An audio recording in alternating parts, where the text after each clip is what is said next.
Hey man, did you figure out how to get the interior light to work? Yeah, I think I found the problem.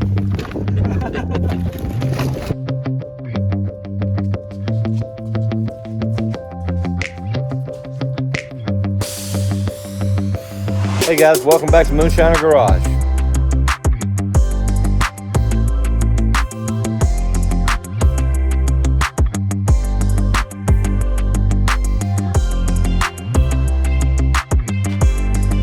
Moonshiner Garage, it is Trans Am Day, and when I tell you Trans Am, we are tearing it apart. We got the whole inside of this thing tore out. Was just gonna do the dash, but come to find out the wiring harness from this thing was just mauled up in so many different places. We just stripped the whole car down to nothing and got the whole wiring harness out of this deal and carpet's out of it. Gonna order some new carpet in this thing and go ahead and start putting the good interior in there when that comes on. We got the wiring harness out of the V6 car. It looks like nobody's ever tapped into a wire nowhere, no fuses busted, nothing. All perfect, just left like it's supposed to be, just a regular good wiring harness. Now, let's look at the wiring harness out of a nice little Trans Am that had cigarette smokes, shots of tequila, and Bon Jovi going through the radio. You know, because you got to be able to hook up your tack. You need you some underglow lights. You know, it's 2000. Gonna need some floorboard lights down in there. Gonna need to wire in your radar detector, hardcore, and amp, speakers, equalizer, and yeah, it just keeps growing. V6, V8. Abused and not. It literally tells the life of the car right there. Right there. The donor car was smoke-free car. Never smoked, never had any pets in it. Yeah. It smells like a litter box, but it's got a lot of good parts. Rolling the dice on it. I'm hoping that this whole complete inside wiring harness will go right into that car with ease. So far everything's looking the same, but we'll find out. There's only 1 year difference, and one's a V8 car and one's a V6 car. That's about the only difference. The donor car is a complete rust bucket. I mean rust. This car is out of Texas, come on. I got it from North Texas too. It's just a complete rust bucket. Did I mention it was smoke free? This one, it looks like the drive shaft came out of this thing, beat the snot out of both sides.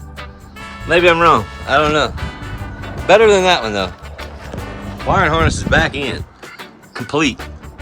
All back in, no problem. Now it's time to get brand new carpet ordered, throw the dash back in it, start putting all the pieces together. It's not gonna be a bad looking car. I only got about $2,000 in the car, so if I can get this deal done, throw another $5,000 at it, $3,000 on a powertrain, $1,000 on getting the seats redone, carpet, another $1,000 on bull, that'll be pretty good. I'd be pretty happy with that car for about $7 grand. Cam, converter, and a little gear, should be fun.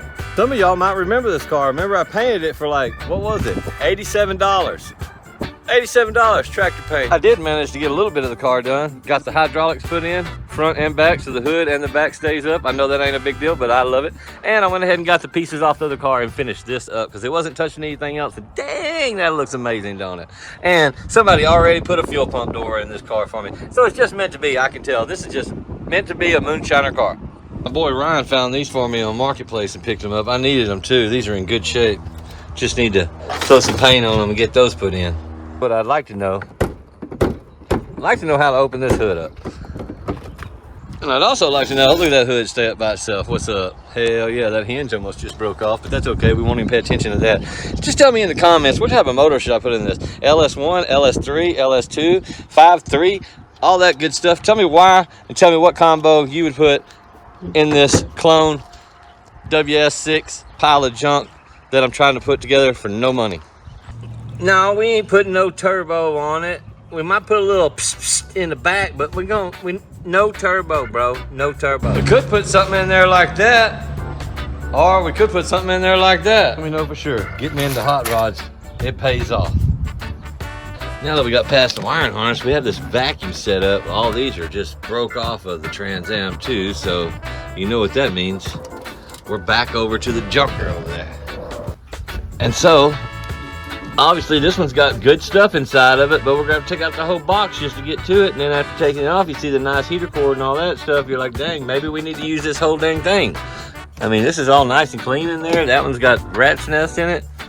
Oh, what causes all these door panels to split right here? And who's fixed them? Get in the comments, let me know. It looks like it just gaps apart. What the hell? But yeah, we just go ahead and change the whole damn box out. Yeah.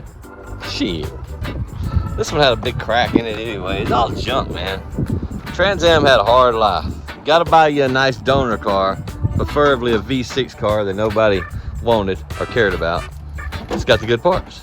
Got the old tractor paint. Ooh, boy, look at that. Ooh, boy. I ain't gonna lie, there's a little bit of fisheye in there, but it looks good. Being so blessed, the V6 car even had the air conditioner working. It was still charged, so I was able to save this, which was bad on the other one. Come on. I mean, these don't look bad. I probably should use them. The whole car's in that kind of condition, you know. But man, I like Bon Jovi too, you know what I mean? I like all of them. Leonard Skinner, come on. Yeah, we're gonna clean this one up. Well, this is your standard Trans Am steering wheel. Look at that. You see where they were gripping on that bad boy when the G-forces were kicking? Woo! I mean, pull the knobs right off the steering wheel. Oh yeah, that baby done lots of donuts. Now look at the V6 steering wheel. It's just perfect because they were listening to their iPod books as they were going down the road, cruising at the highway at 55 miles an hour and wasn't worried about nothing. Man, that thing cleaned up good, boy.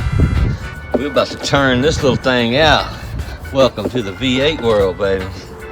Oh yeah. That's the whole reason I bought the damn car right there. That looks better than Pimp Your Mama Red that it was. I can't do the red too much. Fire chicken red, fire chicken red. Terrible. Also can't understand if somebody could tell me why does the Trans Am have a rolled up dollar bill? I don't know what you would use the rolled up dollar bill for in a Trans Am. My mama said it was risky to do 120 miles an hour. So I went and got the 150 mile an hour one. What's up? Yeah, that's looking good. That's looking real good. Unfortunately, guys, the weather's terrible here today, and Armando's not going to be able to make it. We're expecting heavy rains all day today, and I can't move this car in right now. No brakes, just things ain't working out. So, but before I ended up the video, I wanted to leave this one last thing to you. I got some badass merch shirts coming out, 2 different styles. What makes these merch shirts so awesome is you can win some TPM brakes. I'm going to tell you all about those here in just a minute. Y'all hang on. Like I told you before, we got a hell of a promotion going on. It's going to be giving away these TPM Motion Racework brakes, calipers, all the bearings, everything you need for a Mustang setup. I was going to put them on the Moonshiner, but that's not what I need to do. What I need to do today is sell y'all some shirts with an entry to win these things. Even if you can't use these, you can throw them on Marketplace for $1,000. The value of these brakes right now, sitting in this box, is $3,300. I created 2 awesome t-shirts, and they're going to be just like the old school Moonshiner Garage shirts, but I added Jake's Prime Dime truck and the Moonshiner in. It's going to be this one right here and this one right here. That's going to give you the opportunity to buy 2 different shirts to give you a better chance of getting in. We have a certain amount of number of shirts we need to sell to be able to hit our mark so that we can go ahead and put some new tires on the Moonshiner and move forward with our racing this year. Hopefully we won't miss the whole season if everybody jumps in and helps buy us a shirt, put us back on the map. I'm also going to leave the parts number right here for the Motion Raceworks brakes. You can run them, figure out if they fit your deal. Maybe you want to buy some more shirts. Maybe you want to buy your old Lazy shirts. I don't know. Just buy some damn shirts. We need to get this done, and we're going to have to keep going until we get done. And like I said, we're a small channel, so all help is appreciated, and we appreciate everybody that supports Moonshiner Garage. Thanks a lot, guys.